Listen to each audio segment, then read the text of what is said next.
الشيطان الرجيم بسم الله الرحمن الرحيم وهو الذي أرسل الرياح بشرا بين يدي رحمته وأنزلنا من السماء ماء طهورا لنحيي به بلدة ميتا ونسقيه مما خلقنا أنعاما وأناسيا كثيرا ولقد صرفناه بينهم ليذكروا فأبى أكثر الناس إلا كفورا۔ اور وہی تو وہ اللہ ہے جو اپنے رحمت کی برکھا برسانے سے پہلے ہواؤں کو بشارت یعنی خوشخبری بنا کر بھیجتا ہے، اور ہم نے ہی آسمان سے صاف ستھرا پانی نازل کیا ہے تاکہ اس پانی سے مردہ علاقوں کو ہم زندہ کر دیں اور اپنی مخلوقات میں سے بہت سارے جانوروں اور انسانوں کو سیراب کریں، ان کے پیاس کو بجھائیں۔ ہم نے یہ بات مختلف طریقوں سے ان کے سامنے بیان کی ہے تاکہ وہ کچھ نصیحت حاصل کریں، سبق حاصل کریں، لیکن اکثر لوگ کفر کے علاوہ اور کوئی بات تسلیم ہی نہیں کرتے۔ محترم سامعین کرام، یہ سورۃ الفرقان ہے۔ سورۃ الفرقان سورہ نمبر 25، اور اسی سورت سے ابھی آپ کے سامنے ترتیب کے ساتھ آیت نمبر 48، 49 اور 50 یعنی 40/8، 40/9 اور 50 یہ 3 آیات تلاوت کی گئی ہے۔ اس کا ترجمہ آپ کے سامنے پیش کیا گیا ہے۔ ان تینوں آیات کا تعلق بھی اس سے پہلے کے کل کے درس کے 3 آیات سے ہے، اور ان 3 آیات میں بھی اللہ تبارک و تعالیٰ نے عقیدہ توحید کے اوپر دلیل پیش کی ہے، 2 ٹوک دلیل، اور مشرکین مکہ اور عام لوگوں کو اس بات کی دعوت دی ہے کہ وہ ان آیات پر غور کریں اور اس کائنات کے اندر جو اللہ تبارک و تعالیٰ کے عجائبات اور قدرت کی کاریگریاں بکھری پڑی ہیں، پھیلی ہوئی ہیں، اس کے اندر غور و فکر کرے تاکہ اللہ تبارک و تعالیٰ کی معرفت حاصل ہو اور اللہ تبارک و تعالیٰ کی توحید کا جو یقین ہے وہ پختہ ان کے دلوں کے اندر بیٹھ جائے۔ اللہ تبارک و تعالیٰ فرماتے ہیں وَهُوَ الَّذِي أَرْسَلَ الرِّيَاحَ بُشْرًا بَيْنَ يَدَيْ رَحْمَتِهِ، اور وہی تو وہ اللہ ہے جو اپنے رحمت کی برکھا برسانے سے پہلے ہواؤں کو بشارت یعنی خوشخبری بنا کر بھیجتا ہے، بشارت بنا کر بھیجتا ہے۔ یہاں پر ہواؤں کے لیے اللہ نے استعمال کیا ہے ارسل الریاح، جو الفاظ ہیں ارسل الریاح، یہ جو ریاح ہے لفظ ریح کی جمع ہے جس کا مطلب ہوا ہوتی ہے۔ ہوا، چاہے وہ ہوا چل رہی ہو یا ہوا رکی ہوئی ہو، اس کو ریاح کہتے ہیں۔ اگر وہ ہوا حرکت میں ہو یعنی چل رہی ہو تو عربی زبان میں ہر سمت میں، ہر طرف چلنے والی ہواؤں کے لیے الگ الگ لفظ استعمال ہوئے ہیں۔ جو ہوا نارتھ سے ساؤتھ کی طرف جاتا ہے، جو ہوا نارتھ سے ساؤتھ کی طرف چلے یعنی اتر سے دکشن کی طرف جو ہوا چلے، اس ہوا کے لیے عربی میں شمال کا لفظ استعمال ہوا ہے۔ جبکہ ایسی ہوا جو ساؤتھ سے نارتھ کی طرف جائے یعنی دکشن سے اتر کی طرف جائے، اس کو جنوب کہتے ہیں۔ جو ہوا شمال ہوتی ہے یعنی نارتھ سے ساؤتھ کی طرف چلتی ہے، وہ ہوا عموماً بارش لاتی ہے، برکھا لاتی ہے۔ جبکہ جو ہوا ساؤتھ سے نارتھ کی طرف چلے یعنی دکشن سے اتر کی طرف چلے، وہ ہوا عموماً بادلوں کو اڑا دیتی ہے، بارش کو ختم کر دیتی ہے۔ اور جو ہوا مشرق سے یعنی پورب سے پچھم کی طرف چلے، اس کو صبا کہتے ہیں، باد صبا۔ اور یہ ہوا جو ہے وہ دل کو فرحت بخشنے والی، انسانوں کے اندر تر و تازگی پیدا کرنے والی ہوتی ہے۔ اور اسی طرح سے جو ہوا مغرب سے یعنی پچھم سے پورب کی طرف چلے، اس کو عربی میں دبور کہتے ہیں، جبکہ اسی ہوا کو ہماری زبان میں پچھوا ہوا کہتے ہیں۔ اس ہوا کو زمانہ قدیم سے لوگ منحوس سمجھتے آئے ہیں، اور اس کی وجہ یہ ہے کہ ایک قوم عاد اسی ہوا کے ذریعے سے یعنی پچھم سے چلنے والی ہوا جو پورب کی طرف جاتی ہے، اسی ہوا کے اندر اللہ نے عذاب بھیجا تھا اس قوم کے لیے، اور اسی ہوا نے ان لوگوں کو ہلاک و برباد کر دیا تھا، اسی لیے اس کو منحوس خیال کیا جاتا ہے۔ سامعین کرام، یہ جو ریاح ہے، اللہ نے فرمایا وَهُوَ الَّذِي أَرْسَلَ الرِّيَاحَ، یہ ریاح اگرچہ ریح کی جمع ہے لیکن قرآن نے ریح اور ریاح کو الگ الگ معنی میں استعمال کیا ہے۔ ریح کا لفظ عموماً عذاب دینے والی ہوا کے لیے استعمال ہوا ہے۔ مثال کے طور پر آپ قرآن کریم کے اندر سورہ آل عمران آیت نمبر 117 کو دیکھیے۔ سورہ آل عمران آیت نمبر 117 کو دیکھیے، اللہ فرماتے ہیں مثل ما ينفقون في هذه الحياة الدنيا كمثل ريح فيها سر اصابت حرث قوم ظلموا انفسهم فاهلكته. یہ کفار و مشرکین جو خرچ کرتے ہیں اس کی مثال یہ ہے کہ ایک تیز و تند ہوا چلی. یہاں پر کمثل ریحن، ریحن کے لیے تیز و تند ہوا چلی کا جو معنی ہے وہ یہ ہے کہ تیز و تند ہوا چلی، اصابت فیہا سر، جس میں پالا تھا، اصابت حرث قوم ظلموا انفسهم فاہلکته، اور وہ جو تیز و تند ہوا جس کے اندر پالا تھا وہ ظالموں کی کھیتی پر پڑا اور اسے تہس نہس کر دیا. تو آپ دیکھیے کہ یہاں پر ریحن کا جو لفظ استعمال ہوا ہے ایسے ہوا کے لیے استعمال ہوا ہے جس کے اندر عذاب ہوتا ہے. قرآن کریم کے اندر اس کی اور بھی بہت ساری مثالیں ہیں. لہذا ریح اگرچہ ریاح کی جمع ہے، ریاح اگرچہ ریح کی جمع ہے اور ریح اگرچہ ریاح کا واحد ہے، لیکن دونوں کا مفہوم الگ الگ ہے. ریحن کا لفظ قرآن کریم میں جہاں بھی استعمال ہوا ہے عام طور پر وہ ایسی ہوا کے لیے استعمال ہوا ہے جو عذاب دینے والی ہوا ہوتی ہے. اس کے مقابلے میں ریاح کا لفظ عموماً رحمت والی ہواؤں کے لیے آتا ہے، بشارت والی ہواؤں کے لیے آتا ہے، خوشخبری والی ہواؤں کے لیے آتا ہے. جیسا کہ اسی مقام پہ آپ دیکھ رہے ہیں کہ اللہ تبارک و تعالیٰ نے خود استعمال کیا، خود بتلایا ہے، وَهُوَ الَّذِي أَرْسَلَ الرِّيَاحَ، وہی ہے جو اپنی رحمت کی برکھا،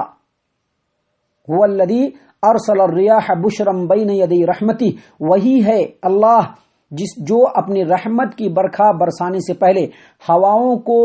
بشارت یعنی خوشخبری بنا کر کے بھیجتا ہے. تو یہاں پر جو ریاح استعمال ہوا ہے وہ رحمت والی ہوا کے لیے استعمال ہوا ہے. اس کے علاوہ بھی قرآن کریم میں اس کی کئی مثالیں ہیں.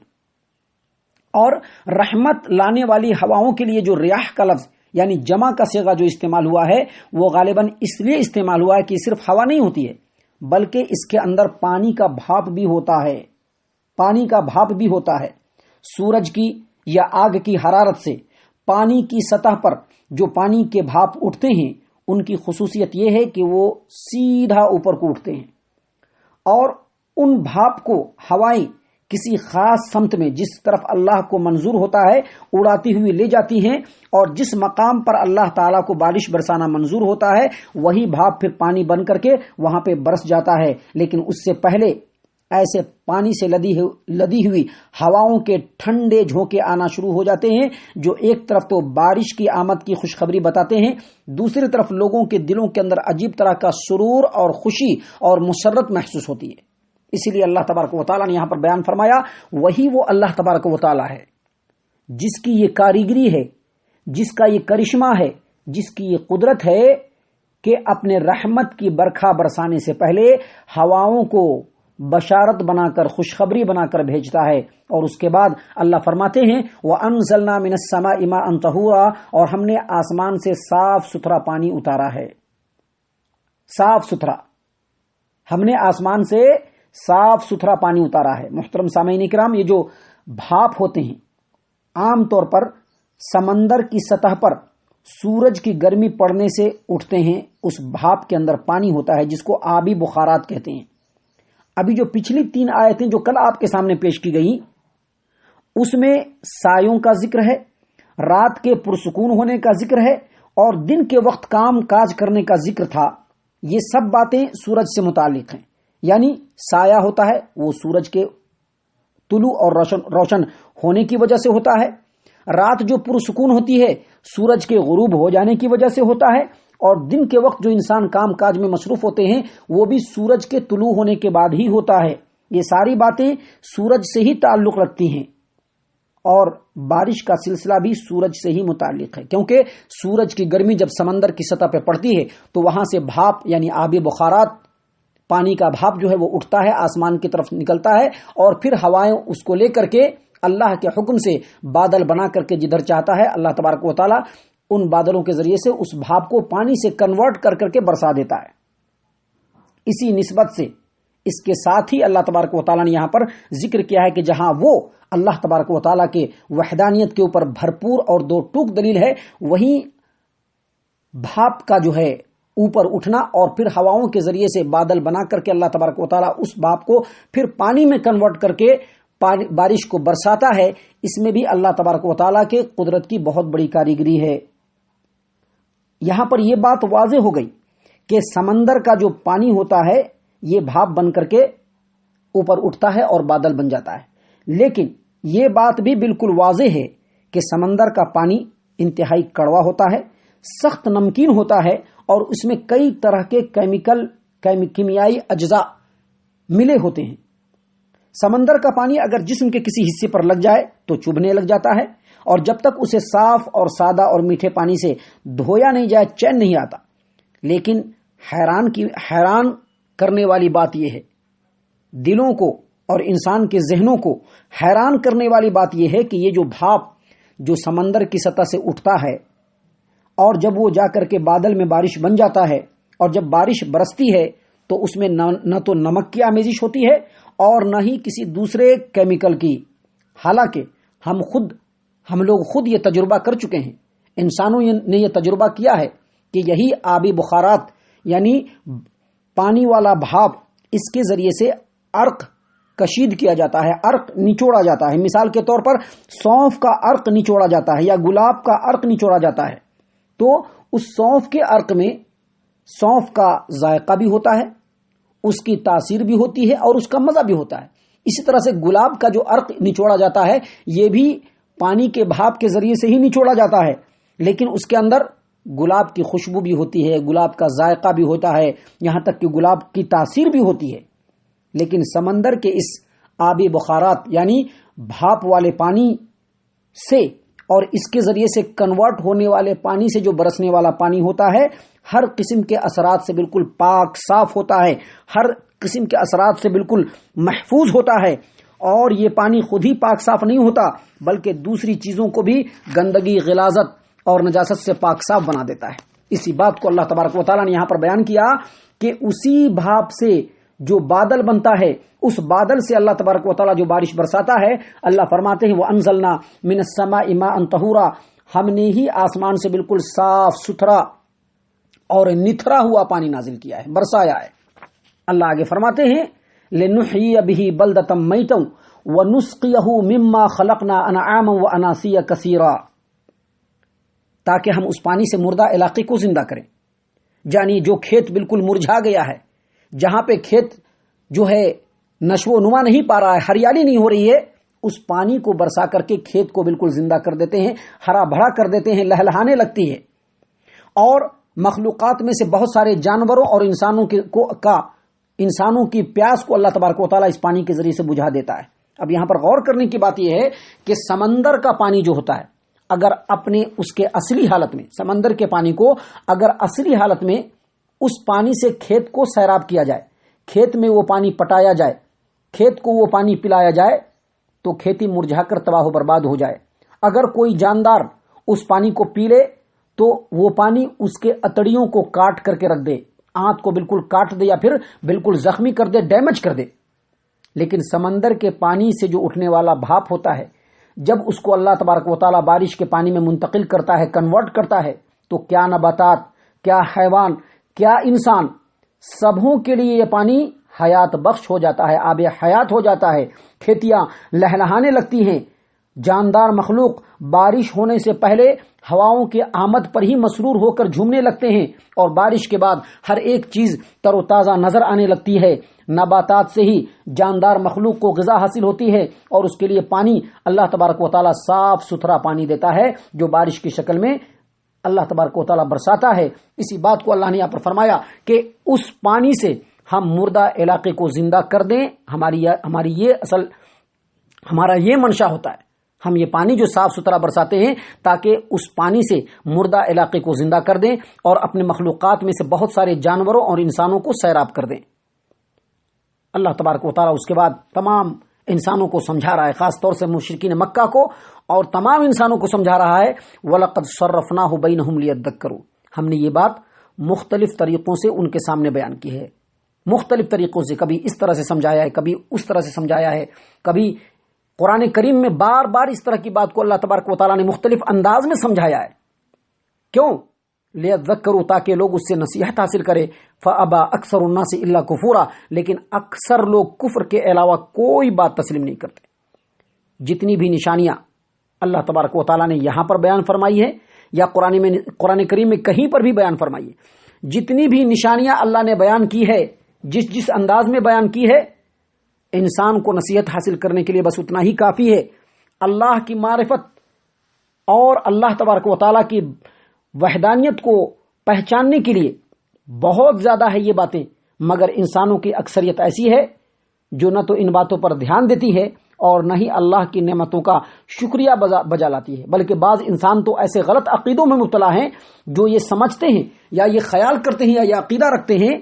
کہ جو بارش ہوئی ہے فلاں موسم کے آنے کی وجہ سے ہوئی ہے۔ بہت سارے لوگ کہتے ہیں کہ ساون آنے کی وجہ سے یہ بارش برسا ہے، بہت سارے لوگ کہتے ہیں کہ بھادو آنے کی وجہ سے یہ بارش برسا ہے، بہت سارے لوگ کہتے ہیں کہ ہتھیا نے اس کو برسایا ہے، چترا نے اس کو برسایا ہے، آষاڑھ کی وجہ سے یہ بارش ہوئی ہے۔ لیکن یہ جو عقیدہ ہے، یہ جو باتیں ہیں، جو خیالات ہیں، دراصل یہ کفریہ خیالات ہیں۔ آپ صلی اللہ علیہ وسلم کے زمانے میں بھی ایسے عقیدے عام تھے اور ہر اچھی اور بری باتوں کو سیاروں کی گردش سے منسوب کر دیا جاتا تھا۔ حدیبیہ کے مقام پر اللہ کے رسول صلی اللہ علیہ وسلم 1400 صحابہ کے ساتھ عمرہ کی غرض سے تشریف لائے اور ایک رات بارش ہوئی۔ صحیح البخاری کتاب المغازی باب غزوۃ حدیبیہ حدیث نمبر 4140 پر 4147 اور صحیح مسلم کتاب الایمان،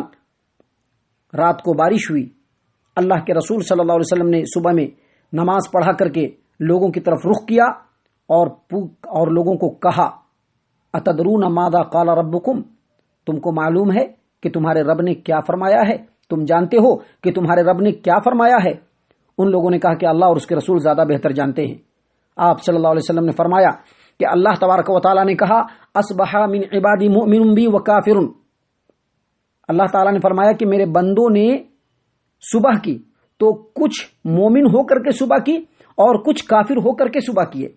کچھ مجھ پر ایمان لانے والے ہیں اور کچھ میرا انکار کرنے والے ہیں۔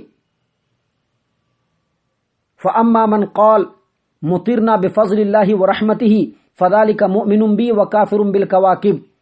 جنہوں نے یہ کہا کہ اللہ کے فضل اور اس کی رحمت سے ہم پر بارش نازل ہوئی تو یہ میرے ساتھ ایمان لانے والے ہیں اور ستاروں کا کفر اور انکار کرنے والے ہیں۔ وَأَمَّا مَنْ قَالَ مُطِرْنَا بِنَوْءٍ كَذَا وَكَذَا فَذَلِكَ كَافِرٌ بِي وَمُؤْمِنٌ بِالْكَوْكَبِ، اور جو لوگ یہ کہتے ہیں کہ فلاں موسم کی وجہ سے، فلاں نچھتر کی وجہ سے، فلاں ستاروں کی وجہ سے یہ بارش ہوئی ہے تو وہ میرے ساتھ کفر کرنے والے ہیں، میرا انکار کرنے والے ہیں اور ستاروں پر ایمان لانے والے ہیں۔ گویا ستاروں کے اثرات کو تسلیم کرنا اور یہ کہنا کہ فلاں ستاروں کی وجہ سے یا فلاں نچھتر کی وجہ سے بارش ہوئی ہے، اور اللہ تبارک و تعالیٰ پر ایمان لانا، ستاروں کے اثرات کو تسلیم کرنا اور اللہ پر ایمان لانا، یہ دو الگ الگ باتیں ہیں۔ ان میں سے صرف ایک ہی چیز قابل قبول ہو سکتی ہے، ایک ہی چیز قبول کی جا سکتی ہے۔ جو ستاروں کے اثرات کو تسلیم کرتا ہے وہ مسلمان نہیں، اور جو مسلمان ہے وہ ستاروں کے اور موسموں کے اثرات کو تسلیم بالکل نہیں کرتا ہے۔ محترم سامعین کرام، یہ آیت ہمیں خاص عقیدہ توحید کی طرف دعوت دیتی ہے اور یہ بتلاتی ہے کہ اس روئے زمین پر جو کچھ ہوتا ہے، ایک پتا بھی اگر اپنے درخت سے ٹوٹ کر گرتا ہے وہ اللہ تبارک و تعالیٰ کی مرضی اور مشیت سے ہوتا ہے۔ انسان اپنے سانس کو جو باہر چھوڑتا ہے اور پھر اندر لیتا ہے، یہ رب العالمین کی مشیت اور مرضی سے ہوتا ہے۔ اس کے اوپر بالکل اعتقاد اور عقیدہ پختہ رکھنا ضروری ہے ہر انسان کے لیے۔ اور یہ تین آیات جو ابھی آپ کے سامنے بیان کیے گئے ہیں، یہ ہمیں اس بات کی طرف دعوت دیتے ہیں کہ ہم اللہ تبارک و تعالیٰ کو اس پورے کائنات کا تنہا خالق و مالک جانیں اور تنہا اسی کی عبادت کریں اور اسی کے سامنے سر کو جھکائیں اور اس کے علاوہ کسی کو بھی اپنا مشکل کشا، حاجت روا بالکل تسلیم نہ کریں۔ اللہ تبارک و تعالی ہم تمام کو ان آیات کے اوپر غور فکر اور تدبر کرنے کی توفیق عنایت فرمائے، آمین یا رب العالمین۔ وما علینا الا البلاغ المبین۔